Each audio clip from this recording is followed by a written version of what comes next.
So good morning, everybody, and welcome to the STEM Talk series, an alternative platform for providing career information and skills development info. And our aim here is to have an environment where we can interact and talk about the different skills that are required for the current and future workplace. And so the aim of this series is to relate STEM education to different sectors and industry. And the STEM series is powered by S.T.E.M Mets, and I'm the CEO, Jadisola Adidiji. We're based in Lagos. And through our STEM-based programs, we're bridging the skills gap in education and also preparing our students for the future workplace.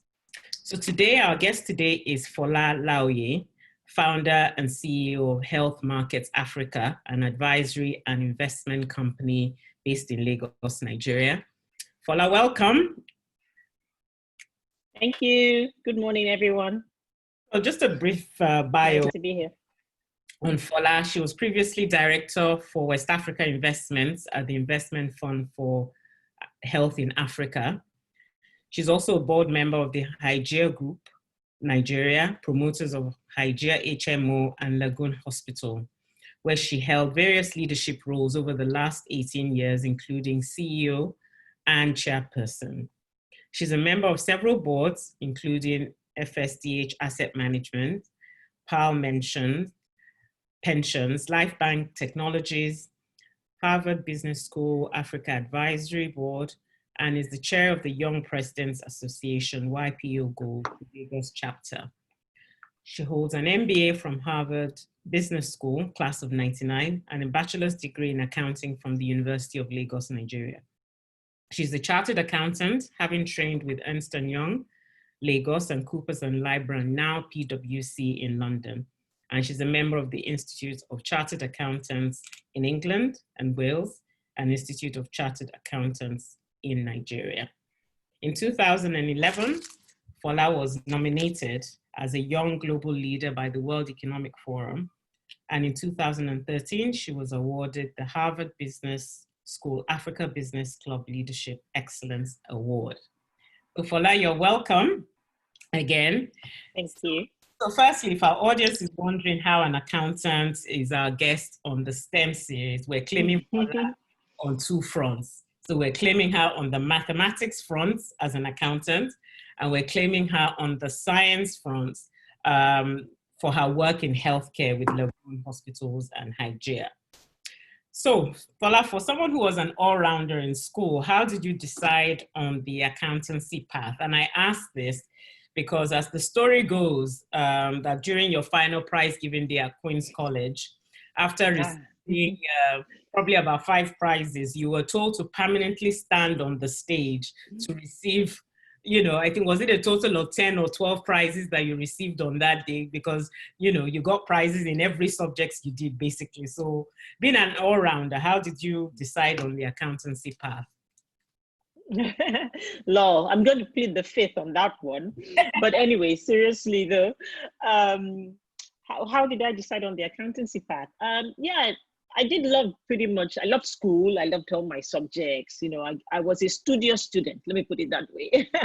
But I'll say that my favorite subjects were mathematics for sure, maths, additional maths, anything maths I really loved, and geography, particularly human geography.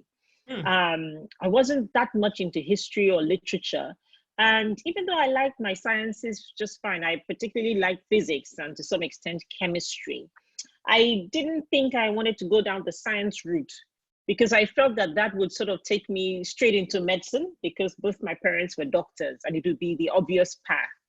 So I sort of shied away from sciences, much to my dad's, my poor dad. He was like, are you sure? I know you'll make a good science student. But I was like, not so sure, Dad. So, but anyway, I got away with that. But the other thing I really, really loved, which I'll call my passion at the time, was sports, believe it or not. I really loved sports, especially soccer. And I wanted to be a sports reporter. That was really what was going to be it for me. Really? But these were the 80s. I was, an 80s child. I'm not sure what that puts me as, Generation X or Y or somewhere in between. But anyway. But anyway, it was at the time where, of course, in Nigeria, in the 80s in Nigeria, our parents who, had also come out and, post-independence and had been able to have the opportunity to become professionals, they really drilled it into us, the importance of having a professional degree. Mm. So I ended up sort of saying, okay, I would play more to my math strengths, and followed my big brother, who was already an accountant, and decided to do accountancy. So that was how I sort of worked my way there. And I have to say, I didn't regret it, because I was able to use my love of maths, significantly. And my audit training particularly took me to so many parts of Nigeria and also many parts of the UK when I was also training in the UK. So I guess I could still sort of use my love for human geography as well, traveling, and meeting new people. Yeah, that's quite interesting, so from the mathematical to geography. What was so interesting about geography, human geography to you? Yeah, for me, it was human geography. It was places, just the way the world fits, looking at the different continents, looking at an atlas, but from a human perspective. So I wasn't very much into the more physical part of geography, but it was just the idea of that, we could have these 5 continents with different people who spoke different languages, and had different cultures. And I think for me, that was what was always so interesting. So whenever I got the chance to travel, it was I always try to make it a point of duty to understand what the cultures are, what the food is, what people did in each place. Fantastic. So after many years in accounting, you decided to pursue an MBA. Can you talk to us about that? So after 5 years in accountancy, to be honest, I knew I was done and I didn't want to continue a career in, in accountancy, in audit. And so I then went into financial services, and that was actually my first stint with FSDH. I actually went and worked for FSDH as a young analyst at the start, when FSDH itself was also getting started. But even then, and it was a smaller boutique firm, which, was doing a lot of excellent work. So played to a lot of the things I wanted to do. But I still had this entrepreneurial itch, this feeling that I wanted to be more of an entrepreneur. And part of it was also because I had grown up around my parents setting up their private hospitals. So they had both been academics working in University of Lagos and Luth, the teaching hospital, but had then decided to go and set up something entrepreneurial themselves, a private hospital. So I'd spent many summers working there, as a receptionist, computer intern, floor sweeper, whatever the tasks were I did. And so I then got interested. I thought, okay, yes, it'd be interesting to be entrepreneurial, but perhaps rather than setting up on my own, why don't I look at how I could join forces with something they were building? So to do so, I thought, well, let me try and think about an MBA so that way I could be a bit more equipped with some of the skills I felt I would need to come in straight away and be entrepreneurial and be a manager. But at the same time, it was also an important point because we were looking specifically for how to become what I'll call a managed care organization and an HMO eventually with health insurance, largely because we wanted to be able to make sure that we could get healthcare to be more accessible to a larger population. So I knew I was going to need to understand all of that a bit better. And so for me, doing an MBA, particularly in the US, was important because I wanted to understand the US sort of health insurance system and how it was made up. So I think all of those roads sort of led me down the MBA path. Okay, so talk to us a little bit, because part of what we're doing here is also to highlight the importance of skills. And you mentioned that, even when you were at school, you gained work experience with your parents. Can you touch on how that sort of helped or not in terms of your skills development and career development, starting from that young age? Yeah, I think, yeah, certainly having work experience was helpful because it got me sort of, and to be fair, I didn't only work with my parents and in the hospital. I also did work experience in different businesses. I did some work experience with a computer company. I think that was probably the very first job I did. and and I also did work experience with a finance house and a few other places.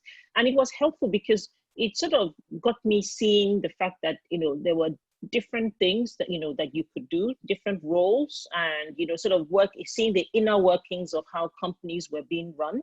It also showed me that yes, finance was important, accounting was important, HR was important. There were many different roles that I got to see sort of up close, from a young age.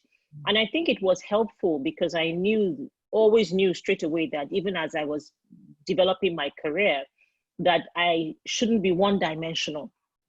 I should be ready to sort of think about what were the different areas that I could potentially be part of, or that I would even have to sort of work with, and sometimes even have to influence. So I think that having that work experience was helpful. And of course, it also helped me to see, my goodness, this is how people work, huh? So I used to have to report at 8 or 8:30 and work till 5. Oh my goodness, 5. Yeah. But it sort of got me going, and I realized that, yes, this is what the adults do. Right. And I say that for the benefits of the students or young adults in the audience, talking about work experience. And sometimes it's to maybe even, highlight you about things that you don't want to do, to be honest. Oftentimes people usually think, oh, I need to get work experience in the sector or area that I want to go into, or I want to specialize. Sometimes it's for you to, it might even be a process of elimination in you trying to determine which path you want to go to, one, and then exposing you, as you said, to the different dimensions that constitutes working in a company. So I wanted to highlight that sometimes no work experience, I believe, is bad experience, really. The discipline, or even waking up in the morning to go somewhere. Absolutely. Yeah, adds to something. Absolutely. Okay, and so you mentioned that, so you already had a mindset going into business school in terms of what you wanted to extract from that experience, and the location particularly, because you had in mind the concept of, HMOs, and of course, America, we would say, is the founding place or the founding father for HMO. So that guided you in, I'll use the in word now, pivoting into healthcare. And how were you able to, dig in and extract the information about HMO? Tell us about maybe the projects. Were you specific in terms of the project you were working on, bearing in mind what you wanted to extract from that experience? Sure. Yes, maybe, shall I say, a bit unusually so, that I was pretty focused by the time I went in to business school, because a lot of my classmates weren't, to be honest. Business school was a place of really testing, and identifying, what options you had and what you were good at. I guess for me, I was coming in knowing that, yes, I wanted to come back to Nigeria, as you said, and into the HMO or healthcare space. But at the same time, I still wanted to make sure that I could learn that space, but I could also experiment on other areas. So I did spend some time still looking across the board and saying, okay, what else? I mean, I guess maybe in a way I already knew finance. So I did look at sort of finance to some extent. I looked at consulting, which is a big career for MBA students. So obviously it's very difficult for you to go to business school and not think about consulting. But then I spent a big amount of time focused very much on HMOs and in healthcare. And what did I do? I did a few things. So first of all, just went through the kind of literature that was available, just did my desktop research. I mean, the Baker Library at Harvard Business School, I mean, you can imagine this is over 20 years ago. So we didn't have online libraries. So you had to go into the physical library and look on the shelves and find, all the journals, but it was just an extremely resourceful place. So there was just information, as much as I needed or wanted. So I really made use of the Baker Library to really get as much information as I could. I also very much used the sort of different databases that Harvard had, both with the medical school, the School of Public Health, the Kennedy School, and even the alumni network, to really understand more about the US healthcare system, to understand, HMOs and health insurance, and, and a lot of that. So that was also extremely, useful. And then particularly through the network, I'll say through the alumni network, I was also able to find a mid-sized HMO called Health Partners, which was out in Minnesota, which had done two things. And it was very interesting to me. One was they were number one in the US when it came to quality of healthcare. And I thought that that was something that was very important, because my father and my especially had everything he did when it came to healthcare, we always started from the place of how do we drive quality? How do we drive standards? So it was very key that that was something that, that had resonated with me. And then the second thing about them was that they had actually gone to work in Africa, which for a US company in the Midwest was very unusual. But they had actually, because it was interesting, in Minnesota, one of the biggest businesses in Minnesota is actually a dairy company called Land O'Lakes. And they had invested and were pursuing dairy farms in East Africa. And so as part of that dairy farm sort of value chain, they had also extended healthcare access to the workers of the dairy farms in Uganda using a health insurance, managed care model. And they had brought health partners along to help to set that up. So so for me, it was like two strikes. One, that they already knew Africa and that they were so big in quality. So through the Harvard network, I was able to sort of hook up with them and went and learned a lot, did quite a bit of time working and observing and understanding their systems. And then eventually we actually set up shall I call it like a technical assistance program with our business in Nigeria, such that I could bring staff from Nigeria to Minnesota to again observe and, identify and get trained.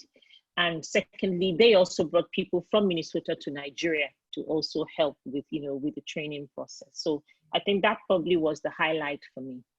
Right. So, I mean, your going there wasn't just to acquire skills, it was also to, even as you said, experiment and also tap into the network that was available, bearing in mind what you wanted to do. Okay, so yes. Fast forward. I mean, building relationships was key. Exactly. So fast forward, you finished in business school, headed back to Nigeria with this wonderful ideas and concepts. So on two fronts, what would you say were sort of barriers to success?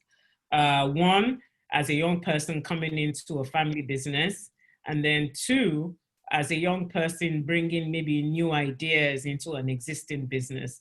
What skills did you feel helped you in navigating, this new adventure, so to speak, and a new sector right. as well? Sure. Yeah. I think that you hit it on the head, that it was new sector. And then, as you say, also just new experiences that I knew I was going to have to bring to the table. I was young. I mean, I was I think at the time I was 27, 28 when I was doing all of this. And I was coming into an organization that, had been established, was already, I would say, probably 10, 15 years old at the time I joined the hospital. But although we were starting up the HMO at fresh, so which helped me in a way that there was a new entity that was being set up. So it meant I could be part of that from the ground floor, and I could help to sort of innovate, shall I say, in terms of putting that together. But even for the existing entity, which was a hospital, I knew straight away that I was going to be working with a vast range of people. So how I worked with people was going to be key. And I was going to be working with specialists, some of them already qualified and very experienced surgeons who were like my parents' generation. And then, of course, there were a good number of nurses and doctors who were just coming out of school. There was operations management, the team and the facilities, people who just kept the lights on, literally, and the generators working. And then, of course, the finance guys as well. So it was going to be a real range of skills, and I was going to have to sort of really be able to be thrust in that. So I did sort of, have to sort of put my own hat on, one of being ready and willing to learn, because certainly There was a lot of learning to do, new sector. Of course, I didn't, even though I knew healthcare sort of by osmosis, by growing up around it, but I didn't really know it. And of course, I wasn't trained in it. So I was going to be, I had to spend a vast amount of time understanding what each person did, understanding what each department did.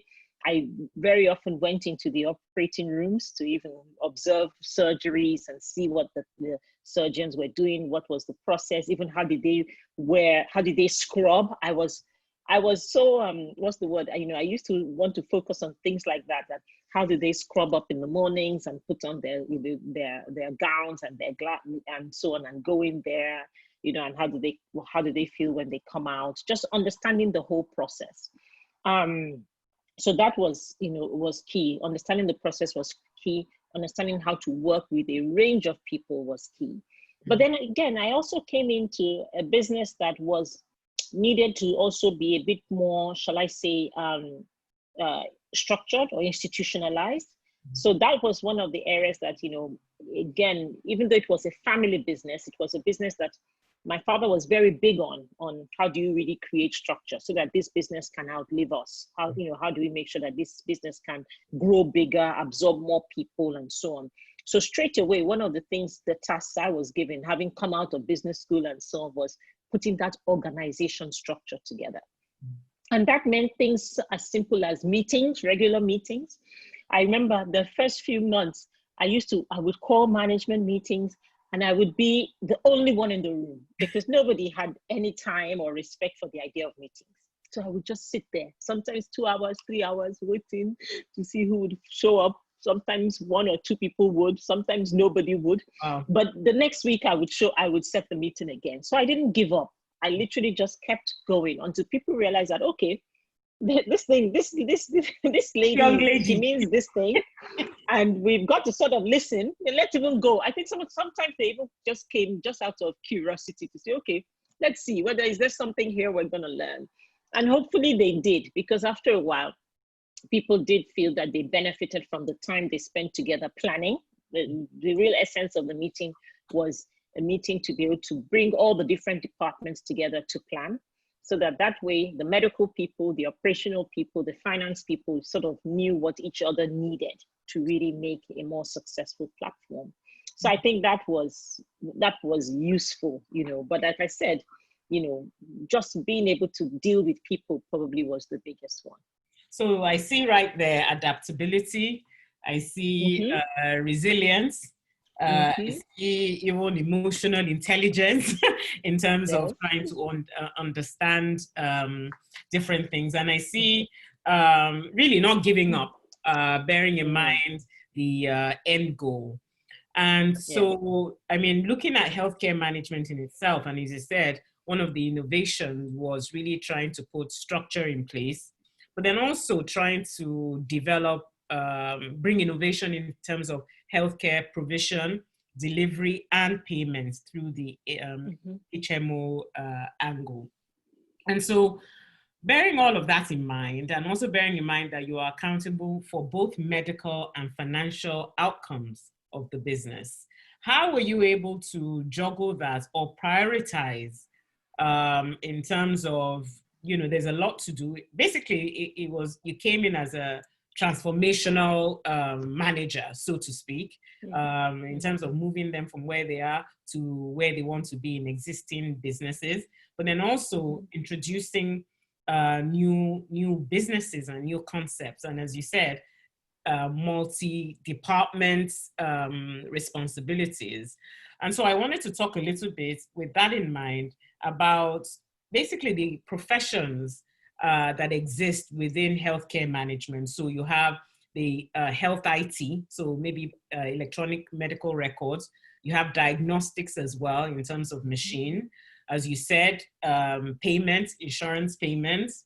You have regulatory and even intergovernment relations and how that plays into you being able to do what you're doing in your space. You have, health outcomes and quality of care and patient care. So it's all multifaceted in there. So surely you had to recruit also for these different changes and innovation that were being introduced almost at the same time. So was it really a 10-year goal or 10-year plan that you were looking into, and how do you prioritize that? Sure. So it was actually a 5-year plan, so it was one of the things I wrote just coming out of business school. I wrote a 5-year plan for the organization, and taking into consideration the fact that, as you said, we ourselves, we were changing from being a one-site hospital to wanting to be multi-site, multi-location, and to have clinics and hospitals around the country. And then more importantly, to also evolve into this HMO, or health insurance platform, which would deal with the payments and access to care and so on. And of course, in all of that was standards. So I think perhaps, we had to think across the board of, how do we grow in this way? Yes, at the heart of it was, as you said, growing the doctors and the nurses, but then very quickly became the fact that we had to grow perhaps the other departments even faster than the medical, because the medical was to some extent already embedded. Right. So we had to start thinking about, for instance, one of the key skills we had to build was actuarial and underwriting. So again, more mathematicians had to come to the table to be able to work out the insurance sort of numbers for us. So that became a very important skill, what we called data underwriting.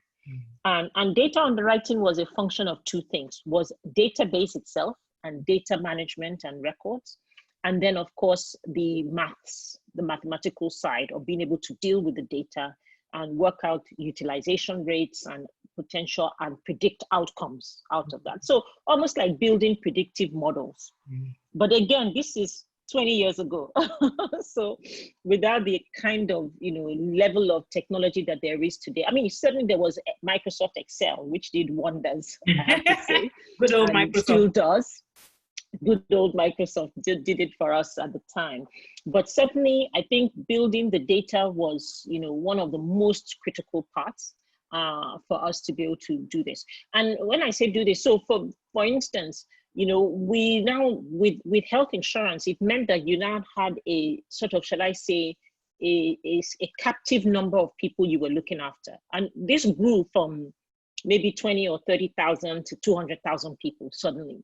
And with 200,000 people, you knew that they were going to have X number of visits a year. And each time they visited the doctor anywhere, they were going to need to have, shall I say, to see a doctor. They were going to need to get drugs. They were going to perhaps need some diagnostics, either an X-ray or a lab test. So many touch points per visit. And then so many visits per person, and then so many people per year. So you can imagine the number of data sets that we were building straight away to do this. So it was very important that we really could track the data and track the database. So we invested very quickly on data. In fact, at the time, we chose Telnet as our data partner, and we built data sets and databases from scratch. So we built from scratch for the hospital side with the it wasn't an electronic medical records by any chance, but at least it helped us to make sure we could track all the every patient's visit. And then of course we had to also create a data system to really help us with the payment side as well. So that was a critical. So it meant, at one point we probably hired, I would say maybe about 25 what we would call data analysts. And they were not necessarily, so we brought them from different parts. Some of them were nurses who wanted to pivot as well into data, which was great because at least they understood the underlying data they were looking at. We had a couple of doctors who were also keen. So we brought them up at a higher level in terms of helping to oversee the system.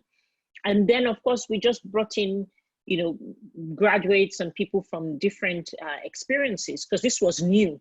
But who knew that they wanted to work with data, and we got them going with this. So that was very important. I think the other thing that was important was biomedical engineering. So yes, biomedical engineering is the bedrock really of diagnostics, of even treatment, of everything, because they are the ones who really deal with the equipment, the consumables, the materials that the medical system thrives on. And I remember one of the first tasks I did, even when I was still a student, sort of coming through the hospital, was to understand surgery, to understand operating theaters. What did operating theaters use to Right. function? And so one of the things that I saw that they used to function was sutures, what is used to sew up people after surgery. You can't imagine. And there are so many different types of sutures for almost every different type of, procedure. And just understanding that, a biomedical engineer had to think about this, had to think about how, it would work on skin and this and that, on tissue, etc. The layers of it is extensive. Of course, that's at a very sort of, you might think, basic level, but one that is used all the time. And then, of course, these days now, they're done in a way where these sutures now totally dissolve, because before you'd have to pull them out of the patient 2 weeks after the surgery, which was another story. Now you could get them to dissolve, and that was it. So innovation, even in that suture model, has happened. Then, of course, we're talking about when you're looking at whether it is X-rays or now CT scans and MRIs, or when you think about keyhole surgery.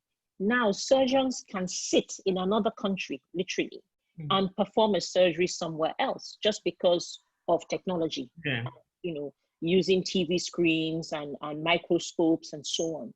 So the idea of biomedical engineering and what that has really brought to the field of medicine and healthcare generally is another significant one that underpins everything that happens.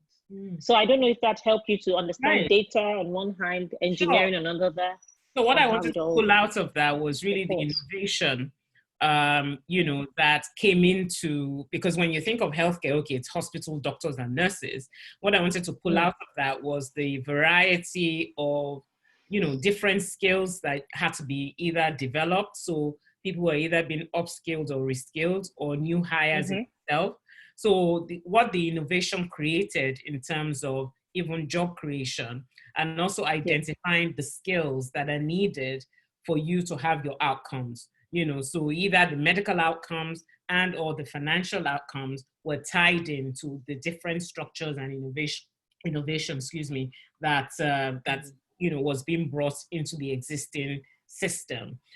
So for our students or workers out there listening, it's just really trying to highlight that there are different occupations, even within a healthcare business, outside of the obvious ones of medical. That was really what I was trying to pull out. So you talked on actuarial science, you talked on data analysis, you talked on biomedical engineering, and things like that. And I would even say even legal. So when we talk about regulatory framework, particularly maybe from the HMO side, and even intergovernmental affairs, how,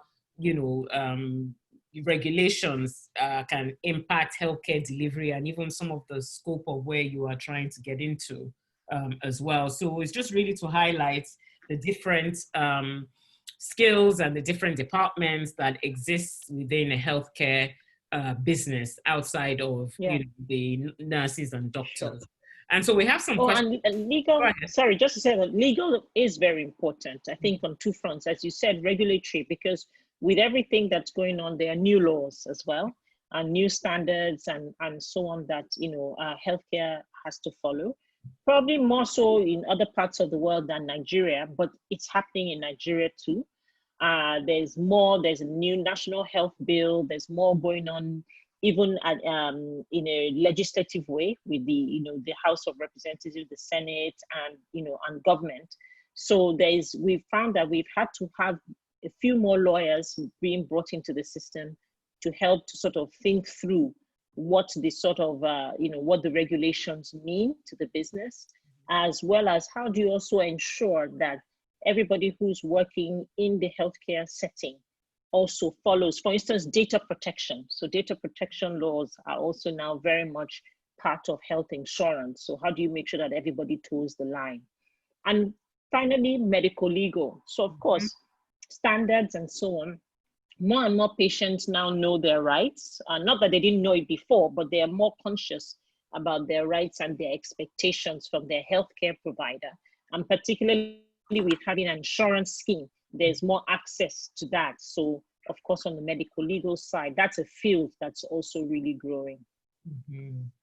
Fantastic. So I just wanted to remind our listeners, please keep the questions coming in. I have a couple of questions that I will touch on shortly. I just wanted to also ask you, Fola, when we're talking about innovation, looking into the Joint Commission International Accreditation Scheme, because for me, that was innovation that was also brought into the business. So can you just touch on that briefly and what that really entails and why it was so important to get that accreditation? Sure. So Joint Commission is the sort of large accrediting body for healthcare, shall I say, hospitals and health facilities in the US. And they have, by extension, now become Joint Commission International, JCI, and have gone on to also establish that level of accreditation, around the world, particularly starting in Asia. I don't know if you will recall, but again, some time back, some of the large Asian countries, India particularly, started really to put a lot of effort into private healthcare. And the concept of medical tourism started with, patients coming from different parts of the world going to India because there was more care available there at a cheaper rate. But to do so, there was a concern, or at least shall I say, there was a need to ensure that it wasn't just less costly, but it was also at the right standard, and the right quality. And that's what the idea of accreditation really brought to the table. Even starting in the US, the whole idea of accreditation was, again, a function of identifying quality, and that quality was, and standards were being met and followed. And that was essentially what we believe was very strong and that we needed to bring to Nigeria. First of all, as a provider of care ourselves through the Lagoon hospitals at the time, and also as we grew out the health insurance and HMO network across the country, to be able to sort of identify the fact that there had to be a minimum standard of skills and minimum standard of care that people were getting. So we started by bringing, again, practicing what we preached, shall I say, by asking Lagoon to make sure that they could match up to an international standard of accreditation, being JCI, which is a very high standard, I must say.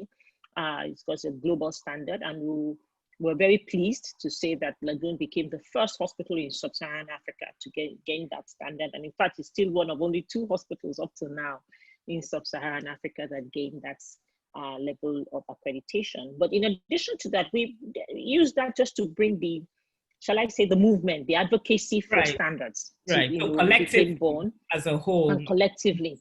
So other hospitals started trying to find other standards, so not necessarily JCI, but other standards to follow. And in fact, out of that, we also then created an entity locally called the Society for Quality in Healthcare in Nigeria, SQHN, which now has built up standards for Nigeria and an accrediting process for hospitals and clinics in Nigeria. And again, follows everything from infection prevention and control to access to care issues to, how do you make sure some things, medical errors are being eliminated, some things as basic as being able to be sure of identification. If you probably more outside Nigeria than in Nigeria, but every time you go in to seek care and at every point of care, people would ask you, the healthcare provider would ask you 1 or 2 identifiers, what's your name and what's your date of birth? And that's done so that way they know that they're dealing with the right person at each point. So that they're not giving the wrong person, or the right person the wrong drugs, or the right person the wrong treatment, or, preparing the right person for the wrong surgery, and so on. So it was important. And name is not enough, particularly in Nigeria, where, your name can be Laoye Folashade, it can also be Folashade Laoye, and so on and so forth. So it had to be at least 2 identifiers, sometimes 3, name and date of birth.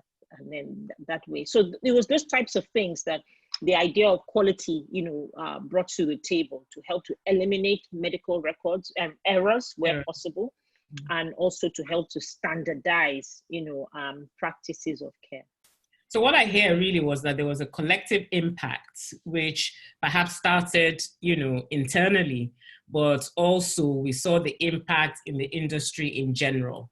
So by way of, healthcare payment and provider, and by way of trying to standardize quality of care across the sector in itself, because I know that that is a big issue for us in Nigeria, and it still is, but at least we moved, I would say that we moved, in leaps and bounds, or some might say in inches, but at least we moved, and there was a collective buy-in into wanting to raise the standards. So that's one of the things that I extracted from there. So if we go into questions quickly, we have a question here. What are your thoughts on the impact of inconsistent power supply on the healthcare sector in Nigeria? And what role can STEM talents play with some of these challenges? Power is a key issue because, of course, most of the things that you need in healthcare are, shall I say, to some extent, automated. I don't know if that's the right word, but are powered. The engineering of them, whether it's the tools, or even some of the materials, definitely need power. And then when it comes to things like drugs and consumables, there's a level of cold chain that is necessary. You need, even if it's vaccines or, drugs, they need to be kept at a certain temperature so that they don't go bad, and so that they can be, not just that they don't go bad, but that the level of efficacy, how well they can work in the human body, has to be at certain temperatures and so on. So therefore, power is critical. And yes, the epileptic power supply in Nigeria really makes it one of the biggest costs, biggest line items of cost for any kind of medical, organization, because you're not just thinking of power, you're thinking of backup power, you're thinking of, fuel for that backup power, because lives are at several levels. Exactly. Yeah. So, you wouldn't want to go into an operating theater, would you, to start a surgery with you not knowing that you have backup of the backup? Even the patients wouldn't want to subject themselves to that, talk less of you as, a surgeon. So certainly power is key. I think these days with the whole concept of solar power, it has really brought a new vista of power to, that's possible. We're finding that, solar power can be used to power certain tools or certain parts of a hospital. Might not power the whole place, because sometimes you don't have big solar systems like that. But certainly, the smaller solar systems, like even what people like Lumos are now doing, which are like portable pieces, have been extremely, I can't tell you, they are used to power pharmacies, and so on. So they've been extremely useful, so I hope that helps. Yeah, so this next question kind of ties into mine, actually, talking about innovation in the current healthcare sector from a technology perspective and combining that. So I had a question regarding that, given an example of LifeBank, your board member of LifeBank, and how innovation in health and technology are influencing certain aspects of healthcare. So that's my question. It ties into the question that's coming in, that there are two sectors that have benefited immensely, and in healthcare and technology. What role do you see technology playing in healthcare sector going forward? Are we going to see more advanced versions of telemedicine in the near future? So technology and healthcare delivery or provision. I'm referencing LifeBank. Right. Yeah, certainly.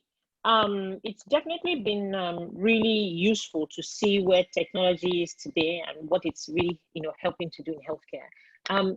If I speak about LifeBank, but maybe even broaden out the discussion a bit, LifeBank has really come into a space of what I'll call logistics, right? Medical logistics, which has been extremely, extremely important. I was talking about power before, about power being one of the key things, but the supply chain is also another key one. And unfortunately, in a place like Nigeria, where we're still not really manufacturing a lot of things locally, just being able to ensure that you can get supplies at the sort of quantity you need and at the right time has been extremely important, and how to use, whatever systems are possible. And definitely bringing technology in. So for instance, the whole concept of Uber, and Uber being able to use a sort of, I guess, Google mapping type technology to really be able to match and say there are people here who need vehicles, and be able to hail them. It's the same thing LifeBank has done. LifeBank has said, let's use technology to say there are people here and there's blood elsewhere. And how do we make sure that the people who need the blood can get them at the right time? So that was the beginning of LifeBank. And when we say blood, and you'd ask why blood? I mean, blood is, again, one of the most significant life-saving, as you can imagine, items that you need, in a healthcare system. You need it for when women give birth, because that's a time when women lose a lot of blood, and often, especially in Nigeria, die of postpartum hemorrhage, from not being able to get the blood replaced as they are losing it. You need it in surgery when patients are, on the, operating table and may bleed out for one reason or the other, and to get their blood replaced.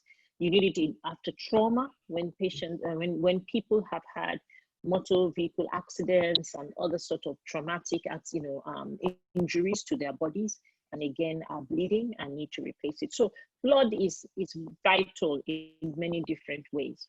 And yet, the system for which you can procure blood and get blood from point A to point B is not an easy one. And to be honest, it's not an easy one in most parts of the world, not just Nigeria. But of course, you can imagine in Nigeria, not having power, which means you don't have the cold chain to keep the blood, so a lot of hospitals cannot keep blood on site just because they don't have the proper refrigerating system to do it.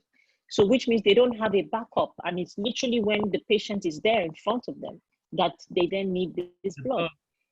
So one of the things that Temi, the founder of LifeBank, had identified was this issue, and she was very, and is still very passionate about it. And how do you get blood within less than 1 hour of when the phone call happens to say somebody needs blood somewhere? How do you get blood there?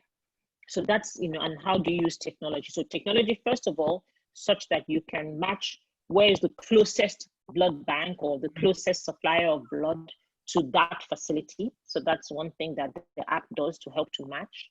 And then, of course, even when you then find where's the closest one, we're doing 2 or 3 things. One is, how do you make sure that the blood is the right quality? Right. So we're using something called Smart Bag, which has an embedded chip in it that is embedded from the time when that blood is bagged and stored. And you cannot break that chain, so that way it cannot be infiltrated or anything. So that's, and how we can track that bag through that chip. Right. So that's another key thing technology has done for us.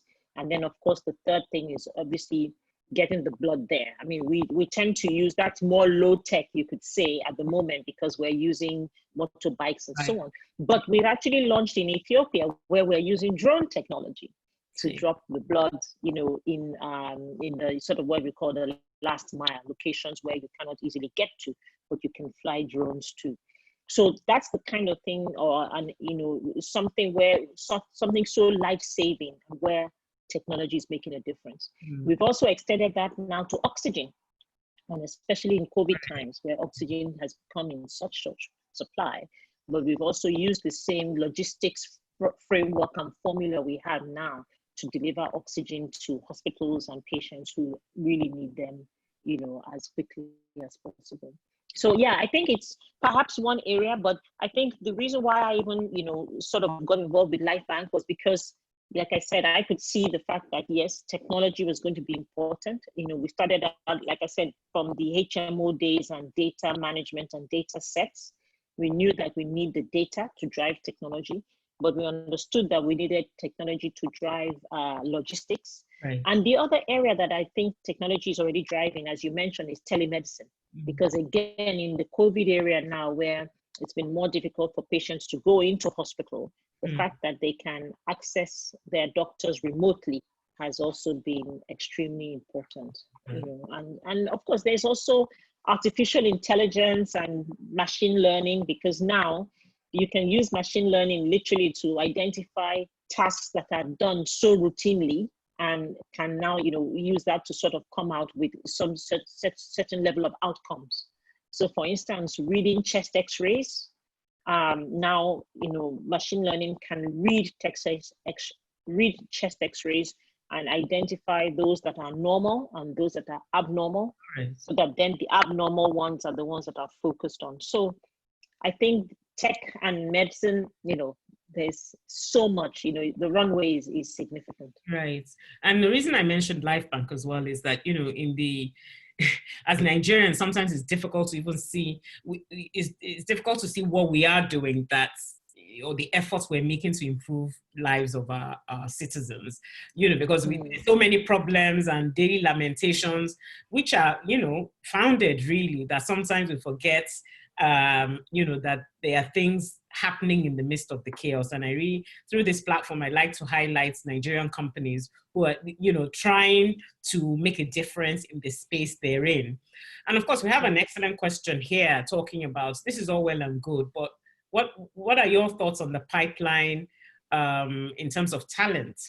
You know, bearing in mind the state of our educational sector, the quality of the talent coming through the pipeline, and also the skills of the talents, you know, how are they matching what is currently needed in this 21st century? What are your thoughts on that? Because really, for us to be able to progress, we need to make sure that we have the quality in terms of the medical personnel coming out of our institutions. Sure.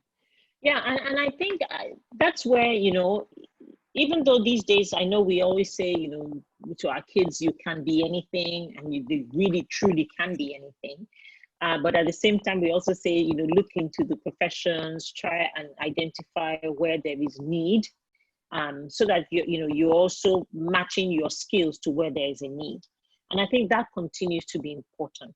I think it's important that kids still go to medical school, you know, and particularly in Nigeria. And in Nigeria now I think we have at least 30, 40 medical schools across the country, both public and private. And whilst it has been difficult, and I have to say very difficult, to maintain the level of education and skill sets, even in country, it's still going on, you know. I've had the opportunity to teach a couple of times at the medical school in Lagos. You know, I go in and I teach them healthcare management courses now and again. And I'm extremely, you know, I mean, obviously I see that it's not easy. I see that it's huge classrooms, sometimes of 100, you know, people or more at the same time. And that's difficult sometimes to try and get information across. But I know that a significant percentage of the kids in the classroom are really absorbing it and wanting to be great doctors and great nurses. And I think I found that to be the case recently when I got involved with a COVID isolation center project that I worked on with YPO. We put out a call for volunteers, for workers, doctors and nurses, you know, who would volunteer for, you know, to come and work in the center. And we got 500 CVs. And we got 500 CVs in, I would say, probably 72 hours, like 3 days. And it showed the wealth of the fact that, yes, there are people, there are still a lot of, have put in what they can to really, you know, study in this career, and, you know, and want to still, you know, they're very, very keen on continuing to learn, you know, and continue to grow, you know, and continue to contribute what they have in this space. So I think we must do everything we can to really support that and encourage that. But in terms of, yes, how do we also make sure that they can keep going up the scale and, you know, bring in, you know, technology and innovation and so on? I think some of it is already happening. You know, the technology and innovation platforms in Africa, you know, and in Nigeria particularly, is significant. There's been significant interest, there's been significant demand, and to some extent, some investment. And that is helping now to ensure that there's more sort of brains thinking about how do we use technology to solve real problems. Exactly. And particularly, and by wanting to solve real problems, they are solving quite a few medical problems. Right. I mean, I don't know if you know, if you go into any tech kind of hackathon or or competition, yes, there'll be a lot of fintech solutions, but there'll be as many health tech solutions at the table too. And I think that's extremely encouraging. So we just have to keep encouraging that. In terms of advice, I mean, you've touched on it, advice for careers and skills, just thinking of students that may be in the audience, in the healthcare sector. I mean, we've touched on a few careers within that space. I mean, what are your thoughts on how do you see the healthcare sector evolving in Nigeria? Well, I have a lot of hope for it.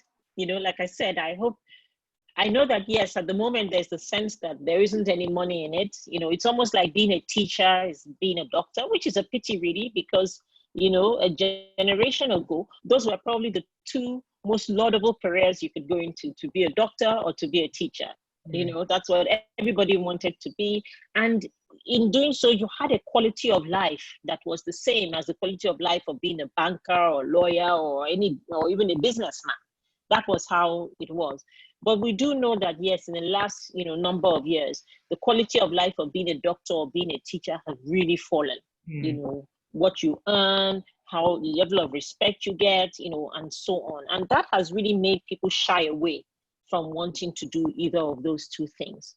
But I think the truth is, the demand is high because Nigeria is 200 million people and growing. So you need to educate Nigerians. We need to make sure that they are well, and we need to feed them. I think there's probably 3 or 4 things that are critical, to be honest, over the next few years in terms of, of real, shall I say, advancement. And it's only when we've done those things can the economy really, really take off. For sure. So I don't think we can get away from it. So I think it's important that we still see, I hope we can still persuade and motivate and support, kids to think about, both, medical training. And as you said, in medical training, there are so many different branches. I think we've already explained that. And of course, I guess I would say I started without medical training. Right. I've ended up very much in the space. So again, back to pivoting and careers, we're all going to have 2 or 3 careers in our lifetimes because we're living long enough to do that. So why not make sure that you pass through the medical at least? Right. And as you know, that's that's one of the things that we're trying to do through the various programs that we offer. And really trying to educate both parents actually and students in terms of the different careers that are available within STEM. So and some, yes, obviously as a doctor. In fact, that's even changed. I was going to say as a doctor, you work as a doctor, but then as a doctor, you can work as a data analyst, you can work in different sectors. And I just find that STEM careers are probably more adaptable, in terms of the various sectors and industries that you can go into. And so for us, it's really trying to promote the importance of STEM. I'm answering a question here from Steve. How do you make them realize the importance of STEM? Well, through education, through platforms like this, through them engaging in activities or workshops that are available. And I know a number of schools are, really trying their best also to encourage STEM learning and the skills that you're getting from STEM. And I always try and qualify this, that just because you do a degree in STEM doesn't mean that you stay in STEM, but the skills can be transferable across various sectors. Absolutely, absolutely. And I think you should also realize that STEM is it's a daily skill. There are the daily skills of STEM as well.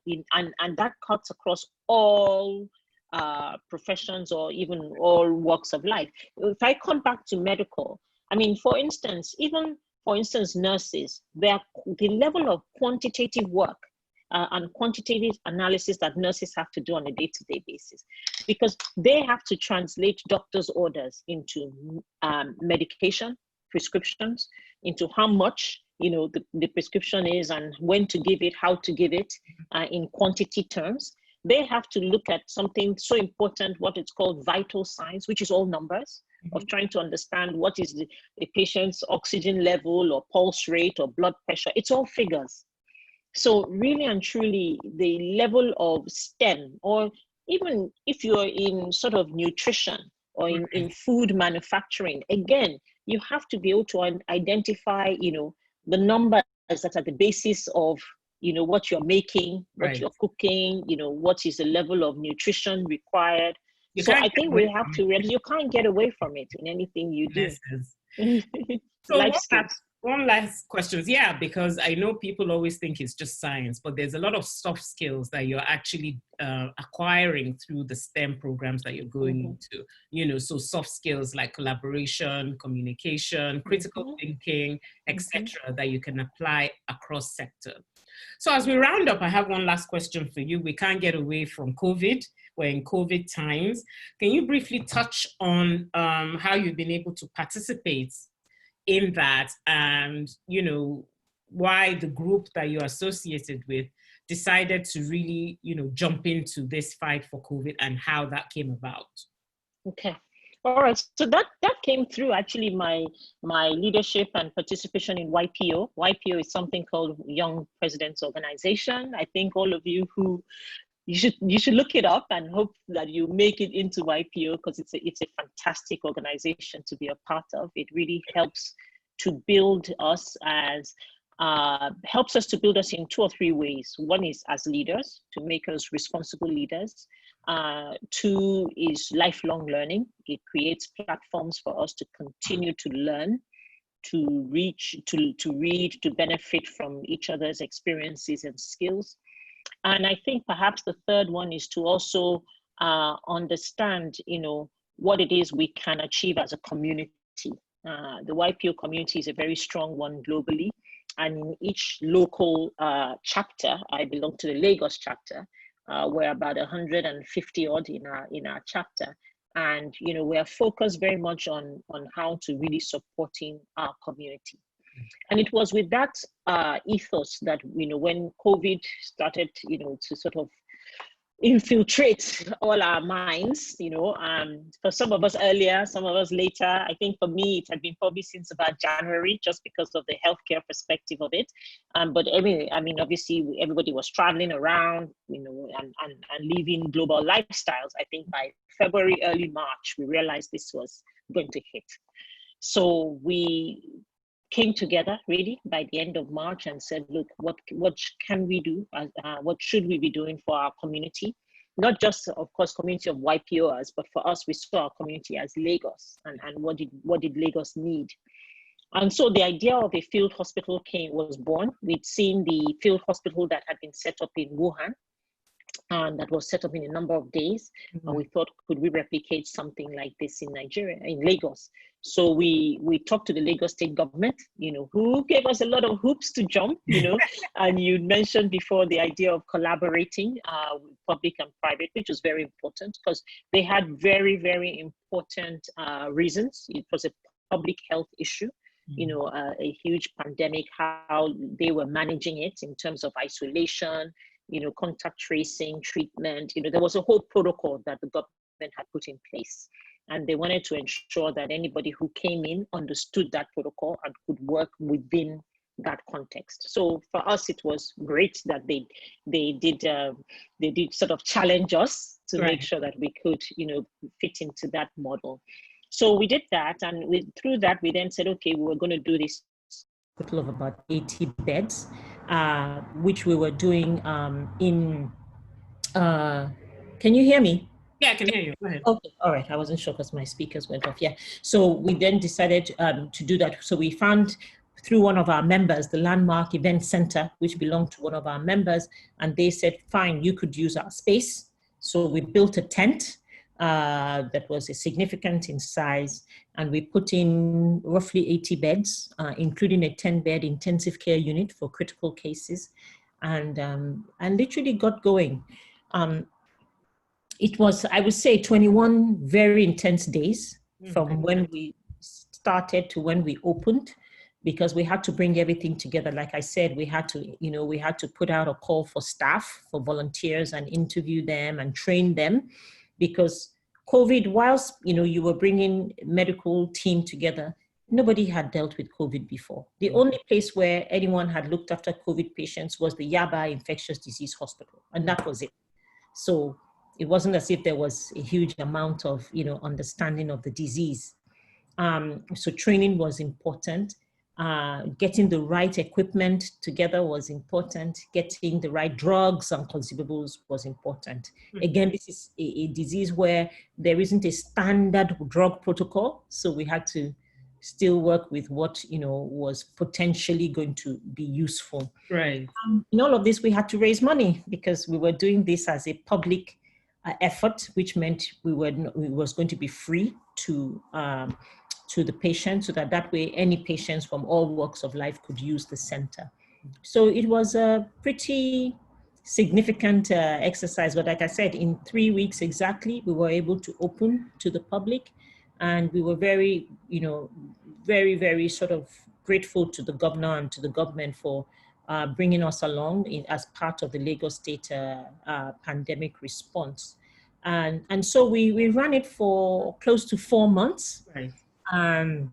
And well, we have closed it down. We closed it down a couple of days ago because our intervention has sort of lived its course. And now care is now being done in more and more public and private hospitals.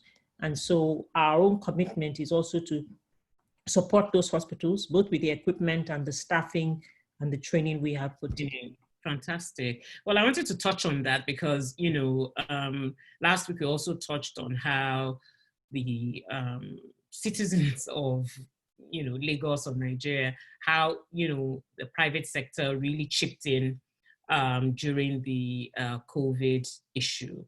And I know we've run over time, but that brings us to the end of this, I think, really exciting conversation. And I would like to thank Fola Laoye for her time, her discussion, and the knowledge that she's brought to this platform. So thank you so much, Fola. Thank you, Jadi. And your interaction. And so as we round up, just to remind you that next week we'll be actually touching on S.T.E.M in finance. So we'll have Femi Oladerin with us, who is a partner at Argentile Capital Markets. He'll be joining us next week. So if you haven't registered, so please register on our Instagram page. And also we have our camp also continuing in this tech camp, our summer tech camp continuing. Again, you can get further information on our website, stem-med.com, talking about STEM skills and how we are trying to develop that in the children. So please, if you have children in that age group, check us out as we try and build the future workforce. So again, Fola, thank you very much. Thanks, Daddy. Just to say well done. Well done to you and the STEM Met team. Thank you so much. Please keep the flag flying, and I hope that we get more and more and more children, teenagers, adults even, really, engaged in this space. Yeah, we're working on the adults. So thank you so much, Fola. Keep well, and God bless. Thank you so much, everyone. Bye for now. Thank you all. Thanks. Bye.